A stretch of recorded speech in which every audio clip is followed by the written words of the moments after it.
Tai iš tikrųjų reikalingos turbūt diskusijos. Jos turi persikelti į aukščiausią lygį, į mūsų parlamentą. Jo, ir jos vyksta. Ir tos diskusijos aukščiausiam lygiai ir parlamente ir vyko. Kur mūsų tas valstybės gynimo forum, tas, kaip ten tas.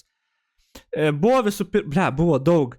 Buvo taigi tas, kaip ta simulacija, kur buvo, kur darė per LRT rodė, man atrodo, ar per tą, kur tą simulaciją, ten valstybės gynimo forumas, kažkaip taip vadinosi, aš net nepamenu.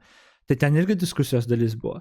Prieš tai, kur nuspręsta, kaip mes turėtume iš vis ginti, kur War Games simuliavo, aš nepamenu, kaip tiksliai vadinos, bet ten irgi buvo diskusija, vyko, ko mums reikia, kiek, iki kada, kai mes priėmėm tą tautos gynimo, tas gairės visas apskritai, kad reikia ir poligono, ir kaip vokiečius čia aprūpinti, ir viską, kiek reikia biudžetą kelt, visi tie planai. Jie taigi buvo Seime, diskutuojami, priimti, balsavimu.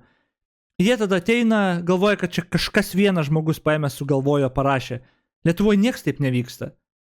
Agės Žemaitaitis nebent gali kažkokią nesąmonę sugalvoti ir tipo įstatymas pagal jį. Bet viskas, ką mes turime ir kad Kapčiamiesčio reikia, tai yra balsavimais. Seime patvirtinimai eina, balsuoja visi seimūnai, kuriuos ir jūs renkat. Tie patys Žemaitaičiai, Nemuno aušra, socdemai, net jie balsuoja už tos pačius dalykus, kai kurie kartais už, kai kurie prieš, tarkim, tipo.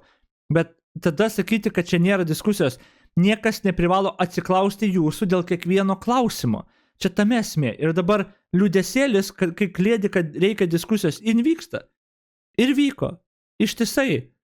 Tu gal tiesiog neadekvatus esi, kad jo iš vis dalyvautum. Kas tu toks esi? Nei seimūnas, nei kažką, nežinau.